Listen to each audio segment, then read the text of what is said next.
बड़ा हसीन है उनकी जुबान का जादू। आग लगाकर आज बहारों की बात करते हैं। वो हाथ जोड़कर बस्ती को लूटने वाले भरी सभा में सुधारों की बात करते हैं।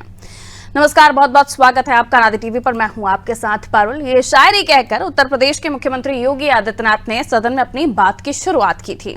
जी हां, विधानसभा के शीतकालीन सत्र के आखिरी दिन नेता प्रतिपक्ष अखिलेश यादव ने सीएम योगी से सवाल किया, जिसके बाद सीएम योगी ने सदन में शायराना अंदाज में ये शायरी पढ़ दी, ये लाइनें पढ़ दी। योगी ने कहा नेता विपक्ष के लिए कि नेता विपक्ष मुख्यमंत्री रह चुके हैं। 2017 के पहले यूपी अराजकता, गुंडागर्दी, अव्यवस्था और युवाओं की पहचान के संकट वाले प्रदेश के तौर पर जाना जाता था। 2017 के बाद लोगों की धारणाएं बदली। ये नए भारत का नया उत्तर प्रदेश है। आगे 1 ट्रिलियन के लिए हम कार्य कर रहे हैं। प्रदेश में बजट का आकार बढ़ा है। 2017 से 2022-23 तक हमारा बजट हर साल बढ़ा है। ये तमाम बातें वो कहते हुए नजर आए। इसके बाद जब अखिलेश यादव की बात करें तो उन्होंने सवाल दागते हुए पिछले बजट को लेकर जिक्र किया कि 63% पैसा खर्च नहीं हुआ है, तो फिर अनुपूरक बजट क्यों। उन्होंने $1 ट्रिलियन इकोनॉमी का भी बात रखी और स्मार्ट सिटी का भी मुद्दा उठाया और साथ ही गोरखपुर मेट्रो की मांग कर दी। साफ है, 24 से पहले सदन से विपक्ष ने सत्ता पक्ष की घेराबंदी शुरू कर दी है, जिसमें कई मुद्दों की गूंज सदन में सुनाई दी। इसी पर हम चर्चा करने वाले हैं। पहले कुछ रिएक्शन है वो आपको सुनवा देते हैं। उत्तर प्रदेश विधानसभा में आज जिस प्रकार से अखिलेश यादव जी समाजवादी पार्टी के अध्यक्ष, राष्ट्रीय अध्यक्ष और सदन के विपक्ष के नेता, जिस प्रकार से उन्होंने आज अनर्गल आरोप लगाए हैं, देखा जाए तो ये बहुत निंदनीय है। और माननीय मुख्यमंत्री योगी आदित्यनाथ जी ने अपने उद्बोधन में स्पष्ट किया कि हर मुद्दे पर सियासत करना आज समाजवादी पार्टी का शगल बन गया है। वो आगे रहने के लिए, अपने को दिखाने के लिए जनता में गलत संदेश देते हैं, साजिशें करते हैं और हर कार्य में, हर योजना में सियासत करते हैं, राजनीति करते हैं। ये जो भारतीय जनता पार्टी के लोग हैं, इनको भूतकाल में जीने की आदत है। जो 2012 और 17 की दुनिया से बाहर ही नहीं निकल पा रहे। इनकी गाड़ी पीछे चलती है, पहिया इनका पीछा चल रहा है। उसी में योगी आदित्यनाथ भी हैं। वो भी, उनको जनता ने मैंडेट अभी की सरकार चलाने के लिए दिया है और हमें सवाल पूछने के लिए दिया है, ना कि 2012 से 17 की बातें 24 घंटा रटने के लिए इनको जनता ने मैंडेट नहीं दिया। नौकरी, स्वास्थ्य, बिजली, ये सब अच्छा करने के लिए दिया है, जो कि घटिया से घटिया हो रहा है। दोनों ही पक्ष एक दूसरे के बारे में जो बातें कर रहे हैं, वो दोनों लोग एक ही सिक्के के दो पहलू की तरह हो चुके हैं। और जितनी बातें आज माननीय योगी जी कह रहे हैं, पिछली सरकार पर जो आरोप लगा रहे हैं कि 2017 के पहले कानून व्यवस्था ध्वस्त थी, तो मैं पूछना चाहता हूं योगी जी, आज आपके अभी जौनपुर में 2 दिन पहले 2 नवयुवकों की एक साथ चाकू घोंप करके हत्या कर दी गई। इसके पहले हाथरस का कांड किसके सरकार में हुआ? इसके पहले आम जो महिलाएं, अभी विधानसभा के बाहर एक महिला के साथ रेप की घटना की जानकारी हुई थी, वो किसकी सरकार में हुई? आपकी सरकार हाथरस की घटना के बाद उस लड़की के शव तक को उसके परिजनों को नहीं दिया गया और उसको पुलिस वालों ने जलाने का काम किया। ये किसकी सरकार में हुआ? आप दोनों ही लोग जो आज बातें कर रहे हैं वो काफ़ी हद तक बेमानी है और आप, ये योगी सरकार पूर्ण रूप से कानून व्यवस्था संभालने में फेल है। तो सदन से हम देख रहे हैं, अब जो बाइट्स हमें मिली हैं उनमें भी खूब आक्रोश है और जिन मुद्दों को लेकर अखिलेश यादव ने अपने सवाल रखे, उन्हीं तमाम मुद्दों को लेकर जवाब भी योगी आदित्यनाथ ने दिया। लेकिन शायराना अंदाज में जो उनका जवाब था, उसकी चर्चा पूरे सदन में और उसके बाद भी हो रही है। मिलियन मेहमानों से जो हमारे साथ चर्चा में जुड़ रहे हैं, शशिकांत तिवारी बीजेपी से हमारे साथ जुड़े हुए हैं। शशिकांत जी जल्दी से दिख जाए। बहुत बहुत स्वागत है शशिकांत जी आपका। और साथ ही अजीत यादव जी हमारे साथ सपा से जुड़े हुए हैं। अजीत जी आपका भी स्वागत करती हूँ। आलोक कुमार त्रिपाठी जी वरिष्ठ पत्रकार है, हमारे साथ जुड़े हुए हैं। आलोक जी आपका भी स्वागत। आलोक जी, आपसे ही शुरुआत कि सदन में जिन मुद्दों की गूंज रही और मुख्यमंत्री योगी आदित्यनाथ ने उन मुद्दों का जवाब दिया, जिनमें बजट को लेकर जिक्र किया कि बजट इतना तो खर्च ही नहीं हुआ, 63%, फिर अनुपूरक बजट की जरूरत क्या पड़ी। उधर मुख्यमंत्री योगी आदित्यनाथ बजट पर ही जवाब देते हैं कि अनुपूरक बजट भी इतिहास है साहब, सबसे बड़ा बजट। इसके अलावा वो 2017 को भी याद दिलाते हुए नजर आए। ये 24 से पहले विपक्ष की घेराबंदी और सत्ता पक्ष को ये समझ आ रहा है कि तैयारी 24 की शुरू हो गई है। क्या कहिएगा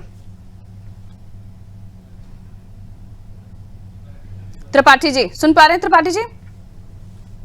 जी त्रिपाठी जी क्या कहेंगे? 24 से पहले सदन से सड़क तक, या फिर हम यूं कहें कि मुद्दों पर घेराबंदी शुरू हो गई और सत्ता पक्ष को भी समझ आ रहा है कि इन मुद्दों पर जवाब देना आवश्यक हो चला है, हर सवाल पर जवाब आया है सर। बिल्कुल बिल्कुल, देखिए सत्र के दौरान जिस तरह से जो अनुपूरक बजट पेश किया गया उसके माध्यम से भी, और प्लस केंद्र सरकार और यूपी सरकार ने मिल करके जो कदम ताल किया उससे उन्होंने, चाहे महिला वोटरों का मामला हो, चाहे आपके किसानों का मामला हो, युवाओं का मामला हो, हर तरह से उन्होंने बजट में इस चीज को ध्यान में रखते हुए ये 2024 के लोकसभा चुनाव को लेकर के पूरा तैयारी की थी। और ये कहा जाए कि ये चुनावी अनुपूरक बजट था तो गलत नहीं होगा, क्योंकि भाजपा ने पूरी एक संरचना बना रखी है कि हमको किन मुद्दों पे चुनाव लड़ना है और किसको किसको ध्यान में रखना है। और अब रही बात विपक्ष की, तो विपक्ष को अब चिंता करनी होगी कि वो किन मुद्दों को लेकर के जनता के बीच जाएगा, क्योंकि जो सरकार है, सरकार ने जनता के हित को ध्यान में रखते हुए, क्योंकि उन्होंने आधी आबादी को भी साधा कि आप 60 वर्ष के ऊपर जो महिलाएं हैं उनको आप बस में फ्री सेवा देंगे, प्लस और साथ ही साथ उन्होंने धार्मिक अयोध्या जैसे उसके धर्म की मामला है जहां पे उन्होंने दीपदान और सब चीजें करते आ रहे हैं, तो उसके माध्यम से आस्था को लेकर के उन्होंने बहुत बड़ी संख्या में लोगों को अपनी ओर जोड़ने रखने, और प्लस 2024 के चुनाव में इसका प्रभाव पड़े, इस सब चीजों को देखकर उन्होंने प्रयास किया है। तो अब विपक्ष को देखना होगा कि वो क्या मुद्दों को लेकर के सरकार को घेरेगी, क्योंकि जो जिस तरह से आंदोलन, जिस तरह से विपक्ष को आक्रोश होना चाहिए था वो सदन में तो दिखा, लेकिन सड़क पे नहीं दिखता है। सड़क पे जिस तरह समाजवादी पार्टी आंदोलन करती थी पहले, वो अब आंदोलन उस तरह के नहीं दिख रहे हैं। जब कल एक नेताओं से बात हो रही थी तो वो कह रहे थे कि अब हम लोगों का जो स्वरूप बदल गया, तो स्वरूप बदल जाने से आपका आंदोलन क्यों बदल गया? आपका विपक्ष है, आप विपक्ष में आप जिस तरह से सरकार को घेरेंगे, जनता उतना ही आपकी तरफ आएगी। तो ये काम विपक्ष नहीं कर पा रहा है पिछले कुछ वर्षों से। लेकिन ये तो कहेंगे कि जो सवाल पूछे गए उनके जवाब मिले हैं, क्योंकि इससे पहले सदन के बाहर जो प्रदर्शन हो रहे थे उसमें एक आता सवाल उठाने का हमें हक नहीं है, प्रदर्शन का हमें हक नहीं है। आलोक जी नहीं, इस सत्र के दौरान पूरा मौका दिया गया और नेता विपक्ष है उन्होंने भी 1 घंटे के करीब जो है अपनी बात रखी और उसका एक 1-to-1 जवाब भी सरकार से मिला। तो लेकिन कुल मिलाकर के ये सरकार ने उनको घेरे रखा। सरकार ने पूरा एक अपना जो एक शतरंजी चाल है उस चाल को उन्होंने बिछा दिया है 2024 को लेकर के। अब उसमें विपक्ष कैसे बाहर निकलेगा और अपनी बातों के माध्यम से, अपने योजनाओं के माध्यम से जनता को कैसे अपनी ओर प्रभावित करेगा, ये एक विचार सोचना करना पड़ेगा विपक्ष को। बिल्कुल, मैं सभा के पास से आ रही हूँ। अजीत जी क्या कहेंगे? तमाम सवाल और सवालों के जवाब भी, और इतना तक कहा योगी आदित्यनाथ ने अपने संबोधन में कि होमवर्क नहीं कर पाए, शायद समय नहीं था, क्योंकि कुछ सारे ऐसे सवाल उन्होंने रखे थे जिसकी डिटेल्स आंकड़ों के साथ योगी आदित्यनाथ ने सदन में रख दी। सवाल ये भी है सर कि अभी से तैयारी चल रही है 24 की। जी देखिए, योगी जी और पूरी भाजपा सरकार जी केवल झूठा आंकड़ा ये लोग पेश करते हैं और आंकड़ों के ही माहिर हैं और शब्दों के ये लोग, और शब्दों से ही खेलते हैं। और ये शेर व शायरी के जरिए जो इन्होंने कहा, हम कहना चाहते हैं, एक शेर है कि खुदा का वास्ता देकर किसी का घर जला देना, ये मजहब की वफादारी हकीकत में सियासी है। तो ये इनका जो है सियासी ड्रामा है। आप बताइए कि जो भी अनुदान केंद्र से मिला था पूरा का पूरा ये खर्च नहीं कर पाए, और आज ये जो है कह रहे हैं कि अनुपूरक बजट जो है सप्लीमेंट्री बजट पेश किया जा रहा है खर्च करने के लिए। नई योजनाओं के लिए उन्होंने 7,421.1 करोड़ नई योजनाओं के लिए उसी में जोड़ करके दे रहे हैं। तो इस तरीके से तमाम योजनाओं में है। लेकिन आपने देखा होगा, सुना होगा कि किस तरीके से ये कहते हैं कि हम जात की राजनीति नहीं करते। इनके एक साथी मंत्री ने कहा कि लोहिया जी कहते थे कि जो है जाति छोड़ो समाज जोड़ो। लोहिया जी ये भी कहते थे, उसको उन्होंने नहीं बताया कि संसोपा ने बाधी गांठ, पिछड़े पांव 100 में 60। इस चीज को भूल गए। और मानवर कांसीराम जी कहते थे कि जिसकी जितनी हिस्सेदारी उसकी उतनी भागीदारी। और जब हम लोग जाति जनगणना पे बात करते हैं कि जाति जनगणना कराइए, जिसकी जितनी आबादी है उस हिसाब से उसको हिस्सा दिया जाए, लेकिन ये लोग उस पर बहस नहीं करेंगे। जब कल सदन घेरा गया, 1 मिनट हमारा जितना टाइम उनको दी, हमारा भी टाइम ले लीजिए। जब हम विपक्ष में हैं तो हमको भी सुनना पड़ेगा ना। ये कहते हैं कि भ्रष्टाचार नहीं हुआ। आप बता दिए, बीजेपी की सरकार 2017 के बाद जब से आई है, बैकलॉग भर्ती जो है विश्वविद्यालयों में, महाविद्यालयों में असिस्टेंट प्रोफेसर, एसोसिएट प्रोफेसर और प्रोफेसर की 4000 से ज्यादा वैकेंसियां खाली हैं। आज एक वैकेंसी नहीं भरी जा रही है। बीएचयू में वैकेंसी खाली है। इतने के सवाल तो अखिलेश जी ने सदन में नहीं पूछे। सब्र कीजिए सर, डिबेट का मेरे पास अभी आप भी संपूर्ण टाइम है, मैं बारी बारी से आपके पास आऊंगी, रुक जाएगी, थोड़ा सा सब्र कीजिए। ये एक बात इसमें और भी जोड़नी चाहूंगी, आप कह रहे हैं कि आंकड़ों का खेल, आंकड़ों की बाजीगरी, तो मैं आपको एक बात और भी बता दूं, ये बाहर किसी प्लेटफॉर्म पर कुछ भी गलत आंकड़े हो सकते हैं या कुछ भी बोला जा सकता है पार्टियों की तरफ से, लेकिन सदन के अंदर गलत आंकड़े नहीं पेश किए जा सकते। आप त्रिपाठी जी, मैं गलत हूं तो बता दीजिए, क्या कोई नेता सदन के अंदर कोई भी गलत बात या गलत आंकड़ा पेश कर सकता है क्या? इतनी हिम्मत है किसी में? नहीं, सदन में जो भी बातें होती हैं वो ऑन रिकॉर्ड होती हैं। और कल देखिए, जब आपके केशव प्रसाद मौर्य जी बोल रहे थे, आंकड़े पेश कर रहे थे, तो बीच में वो गड़बड़ा गया था, तो उनके जो विभाग के लोग थे उन्होंने आकर को सही जानकारी दी, ठीक करवाया था। क्योंकि आप सदन में जब होते हैं, आप कागजों पर बात करते हैं और वो ऑन रिकॉर्ड होता है, तो वो उन आंकड़ों को आप सपा के प्रवक्ता महोदय गलत नहीं बता सकते। तो रुक जाइए आप, बारे अब बीजेपी के प्रवक्ता के, थोड़ा सा रुकिए, सब्र कीजिए। नहीं, पूरी डिबेट आपके साथ नहीं हो सकती। सब्र सर, प्लीज वेट, अपने टाइम का म्यूट कीजिए उनको। डेकोरम होता है हमारे डिबेट का। सर प्लीज, मैं रिक्वेस्ट कर रही हूँ आपसे, आपकी बारी पर अब आप बात कीजिएगा। मैं बीजेपी के पास जा रही हूँ, मैं लौटूंगी, बेशक आपके पास लौटूंगी। शशिकांत जी, ये सियासतदानों को अब सियासी मजबूरियां कहां तक लेके जाएंगी? ये कह रहे हैं कि मजहब को भी आपने सियासी बना दिया, जाति जनगणना पर आप बात नहीं करते, मेट्रो पर तो आप जवाब ही नहीं देते। ये कहते हैं कि मेट्रो जितनी सपा ने बनाई, जहां तक चलाई, उसके आगे आप पहुंच ही नहीं पाए। उनका सपना है गोरखपुर में भी मेट्रो देखने का, क्या कहिएगा? देखिए, ऐसा है कि आज समाजवादी पार्टी के पास केवल एक कहावत है उत्तर प्रदेश में कि खाली व्यापारी क्या करे, तो इस डेयरी का अनाज उस डेयरी करे। तो ये लोग केवल इस डेयरी का अनाज उस डेयरी का कोई रचनात्मक कार्य से इनका लेना देना नहीं है। सदन में इनके जो नेता हैं उनके पास आंकड़ा नहीं है। और ये जो अभी सपा प्रवक्ता जात का रोना रो रहे हैं, तो इसका जवाब आदरणीय मोदी जी ने दे दिया इन लोगों को कि हमारे देश में केवल 4 ही जातियां हैं। वो है गरीब, नंबर 1 गरीब, नंबर 2 जाति पर मैं कल डिबेट कर सकती, कल कर चुकी हूँ। एक सेकेंड शशिकांत जी, टोक रही हूँ यहाँ पर आपको। कल हमने डिबेट की थी और उस मुद्दे को भी उठाया था कि एक तरफ प्रधानमंत्री कह रहे हैं 4 जातियां और केशव प्रसाद मौर्य कह रहे हैं हम जाति जनगणना के खिलाफ तो बिल्कुल नहीं है। तो ये जो आपके अंदर कंफ्यूजन है आपके दोनों नेताओं के अंदर, उसको हम लेकर कल भी चर्चा कर चुके हैं। आप मुझे ये बताइए, मेट्रो के लिए आपके पास जवाब नहीं है, बड़ा बजट सड़कों का, लेकिन उसमें गड्ढे पड़े हुए हैं, तो ऐसी कई सारी चीजें। वो कह रहे हैं 63% आपका बजट बचा हुआ, उसके बाद आपको अनुपूरक बजट की जरूरत पड़ रही है। इस पर जवाब क्यों नहीं देते आप लोग? नहीं, बिल्कुल। देखिए, जब देश में विकास का काम होगा, जब गांव-गांव विकास का काम होगा, देश में जो जिस प्रकार से हम किसानों के लिए काम कर रहे हैं, जिस प्रकार से हम गरीबों के लिए काम कर रहे हैं, तो अनुपूरक बजट की जरूरत पड़ती है, क्योंकि काम तेजी से चल रहा है। इनके जैसा थोड़ी है कि ये लोग उसी में हवा में काम करते थे, कागज पे सड़क बनती थी, कागज पे काम होते थे, कागज पे ही गाँव के किसानों का कल्याण होता था। ये वो जमाना चला गया। अब ये धरातल पे काम होगा तो अनुपूरक बजट की आवश्यकता पड़ेगी, नंबर 1। नंबर 2, जरा मैं जवाब देना चाहूंगा कि समाजवादी पार्टी के प्रवक्ता अभी कह रहे थे कि उच्च सेवा उत्तर प्रदेश लोक सेवा आयोग की चर्चा किए और उस सेवा आयोग में नियुक्तियों पर बात करे थे, नियुक्तियों का भी बताइए। सुनिए, अनिल यादव इनके बनाए हुए, इन्हीं के पार्टी के बनाए हुए चेयरमैन थे, कहाँ चले गए? जेल में चले गए। ये इन्होंने कितना भला किया उत्तर प्रदेश लोक सेवा आयोग का, उत्तर प्रदेश उच्च शिक्षा आयोग का। ये लोग जेल में गए, सरकारी नियुक्तियां खाली पड़ी हुई, उनको भरते क्यों नहीं आप?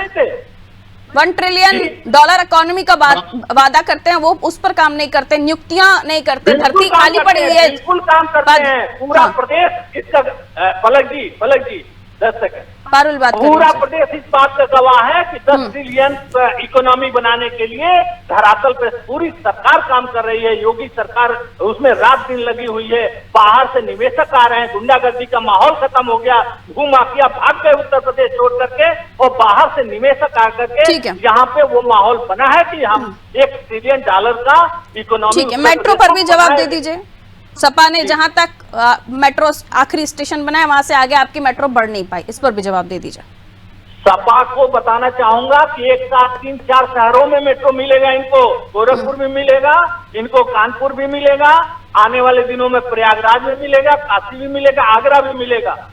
हाँ ठीक, कहिए यजीत जी, आप क्या लीजिए।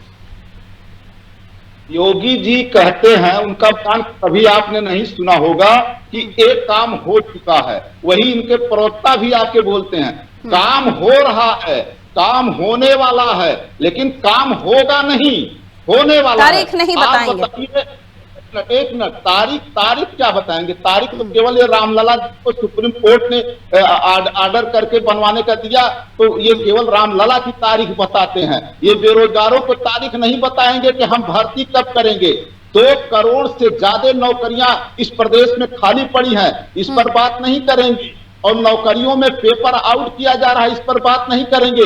पीसीएस मेंस का इनकी सरकार में पेपर आउट हुआ और एलटी ग्रेड की परीक्षा में परीक्षा नियंत्रक अंजू कटियार जेल गई पेपर आउट में, लेकिन उस परीक्षा को रद्द नहीं किया गया, रिजल्ट को निकाल करके। इसका जवाब कब देंगे आप बताइए। असिस्टेंट प्रोफेसर कहते हैं हम पिछड़ों और दलितों के हितैषी हैं, तो ये बताएं कि बैकलॉग भर्ती कै किया था इन्होंने उत्तर प्रदेश में, कै बार भर्ती किया बता दें। अगर बता देंगे तो हम इनसे बात नहीं करेंगे। ठीक है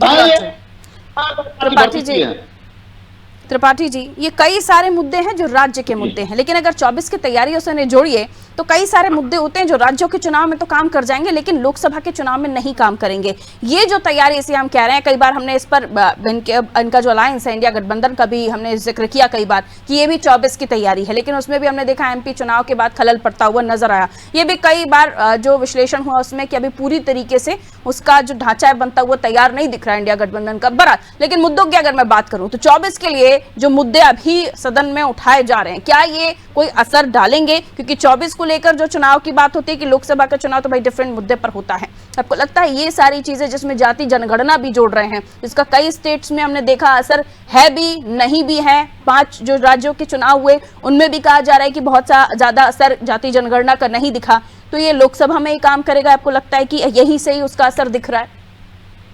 त्रिपाठी जी पारुल जी, देखिए यूपी की जो सरकार है, योगी सरकार है, उसने अनुपूरक बजट के माध्यम से जो 2024 के लोकसभा चुनाव होने हैं उसको लेकर के उन्होंने चाहे आधी आबादी की बात हो, चाहे वो अयोध्या के माध्यम से विकास के माध्यम से हिंदू वोट बैंक का मामला हो, चाहे वो किसानों का मामला हो, चाहे वो गन्ना किसानों का मामला हो, कई जगह से उन्होंने बजट का अलग अलग हिस्सा उनके उसमें दिखा करके उनको साधने का प्रयास किया। साथ ही उसी समय केंद्र सरकार ने भी घोषणा कर दी कि 5 साल फ्री राशन फिर मिलेगा। तो ये जो हुआ है, ये जाहिर सी बात है कि इसका प्रभाव लोकसभा चुनाव में रुक जाइए यादव जी, रुक जाइए, आपकी वॉइस ब्रेक होकर हमारे पास आ रही है। मैं वापस आ रही हूँ आपके पास ही, आपकी वॉइस ब्रेक होकर आ रही है, नहीं समझ पा रहे हैं हम आपकी बात को। मैं आ रही हूँ, लौट रही हूँ आपके पास ही लौट रही हूँ। ठीक है, कंप्लीट कर लीजिए त्रिपाठी जी जल्दी से। जी त्रिपाठी जी, ठीक है। यादव जी कहिए यादव जी क्या कह रहे थे? आपकी आवाज टूट कर आ रही थी सर। त्रिपाठी जी किसानों की बात कर रहे हैं, हम पूछना चाहते हैं कि ये बता दें कि भाजपा की सरकार जब से बनी है उत्तर प्रदेश में गन्ना किसानों का कितना रेट बढ़ाया गया? आज तक एक भी बार नहीं बढ़ाया गया।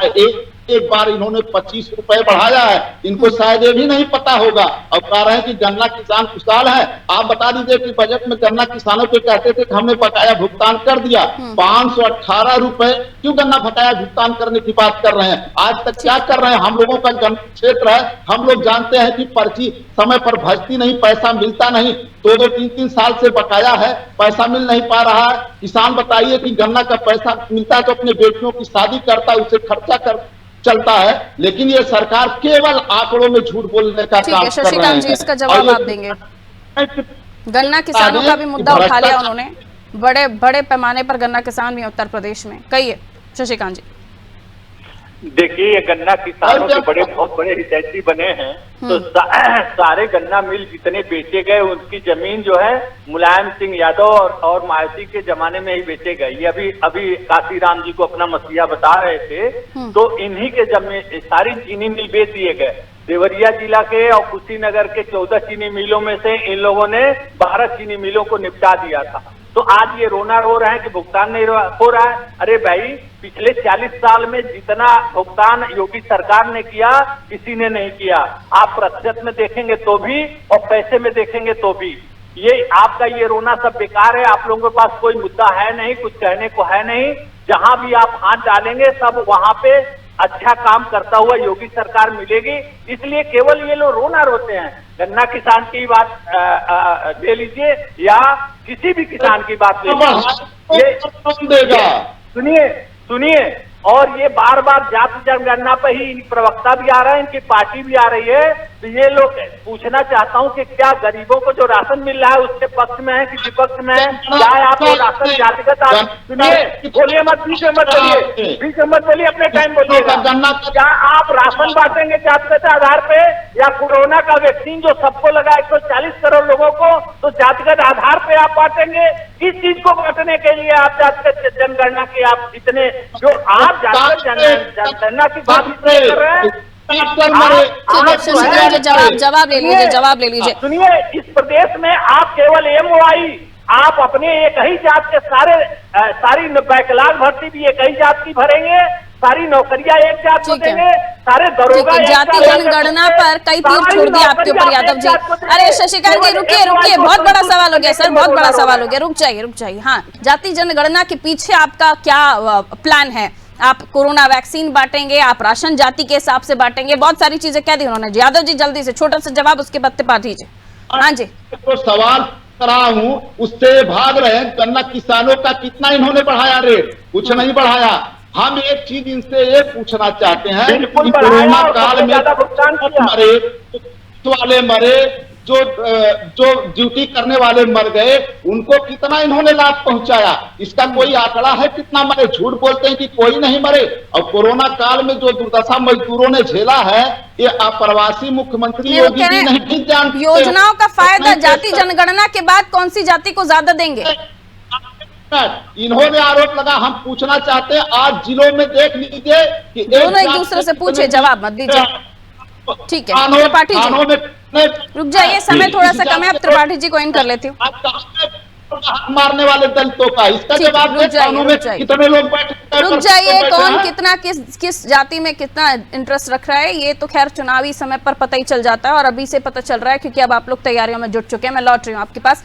आप त्रिपाठी जी, मेरा सवाल वही है कि 24 में ये मुद्दे कितने कारगर साबित होंगे, कितने काम करने वाले हैं? देखिए पारुल जी, जब व्यक्तिगत फायदा होता है तो जाहिर सी बात है कि उसका फायदा पार्टी को मिलेगा। चाहे जिस तरह से उन्होंने 60 वर्ष की महिलाओं को बस में फ्री यात्रा कर, तो जाहिर सी बात है जब जिसको फ्री मिल रहा है, क्योंकि सरकार ने जब 5 साल पिछले राशन बांटा तो उसका देखा कि उसका उनको बेनिफिट मिला, और यही कारण है कि उसको और 5 साल के लिए बढ़ा दिया। जबकि अब ऐसी कोई आवश्यकता थी नहीं कि उसको वो योजना आगे बढ़ाई जाती, क्योंकि अब कोरोना काल भी नहीं रहा, लेकिन उसको उन्होंने फिर बढ़ा दिया। तो जाहिर सी बात है, प्लस अयोध्या के नाम पे, अयोध्या में विकास के नाम पे बजट अच्छा खासा दिया है। अब जो सभा प्रवक्ता कह रहे हैं कि देखिए तो पिछले कई वर्षों से ये देखता चला आ रहा हूं कि आज तक, लेकिन हमने जब चर्चा की थी जाति जनगणना को लेकर त्रिपाठी जी, तो ये भी आंकड़ा निकलकर सामने आया था कि पिछड़ा वर्ग आयोग ने जो रिपोर्ट दी है उसमें बड़ा एक प्रतिशत जो है वो उन लोगों को फायदा दे रहा है आरक्षण के मामले में पिछड़े हैं, और खासतौर पर जातियों के मामले में उनमें यादव कुर्मी भी इंक्लूड हैं। तो ये पिछड़ा वर्ग आयोग का जो रिपोर्ट है, इसके हवाले से हमें कल पार्टी प्रवक्ता आप ही के बता रहे थे शशिकांत जी। लेकिन अब ये मुद्दा कितना कारगर साबित होगा 24 में, ये देखना दिलचस्प होगा। और अभी से जो युद्ध स्तर पर दोनों ही दल सियासत में अपना पूरे हाथ पैर मार रहे हैं, इसका नतीजा क्या होगा, और खासतौर पर जब एक तरफ एनडीए है तो दूसरी तरफ इंडिया अलायंस है, ये कितना आगे बढ़ चढ़कर एक दूसरे का साथ देकर एक दूसरे के लिए बड़ी चुनौती बन सकते हैं, ये 24 बताएगा। हालांकि तैयारियां जोरों पर हैं। आप लोगों को शुभकामनाएं कि आप इसी तरीके से आगे अपनी तैयारियों में जुट रहे हैं। बहुत बहुत शुक्रिया आप सभी का हमारे साथ चर्चा में जुड़ने के लिए। उत्तर प्रदेश की हम बात कर रहे थे। 24 की तैयारी, जुबानी जंग जारी। शायराना अंदाज में सदन में योगी आदित्यनाथ ने अपनी बात रखी। यहां पे सपा प्रवक्ता ने भी शायराना अंदाज में आगे अपनी चर्चा को बढ़ाया। सवाल यह है कि 24 में शायरी चलेगी या जनता के मुद्दे, क्योंकि जनता के मुद्दों पर अगर बात कर रहे हैं तो 24 के मुद्दे क्या अलग होंगे। आजादी जनगणना को 23 में ही 24 का मुद्दा बना रही है समाजवादी पार्टी और विपक्षी पार्टियां। अब ये जो मुद्दा है, ये 5 राज्यों में कितना काम किया, ये नतीजे जब आएंगे उस पर भी विश्लेषण होगा। लेकिन अभी तक जो एग्जिट पोल्स में बात निकलकर सामने आ रही है, कहा जा रहा है कि जाति जनगणना का मुद्दा असर तो डाला है लेकिन इतना बड़ा कोई प्रभाव नहीं डाला। अब कई सारे मुद्दे जो सदन में आज उठे, जिनमें अखिलेश यादव ने सवाल रखे, योगी आदित्यनाथ ने जवाब दिए। यह भी कहा गया योगी आदित्यनाथ की तरफ से कि अखिलेश होमवर्क नहीं करते हैं। अब आने वाले समय में कितना होमवर्क करके तमाम दल लड़ेंगे चुनाव, ये देखना दिलचस्प होगा। फिलहाल मुझे दीजिए इजाजत और खबरों के लिए आप देखते रहिए अनादि टीवी। नमस्कार।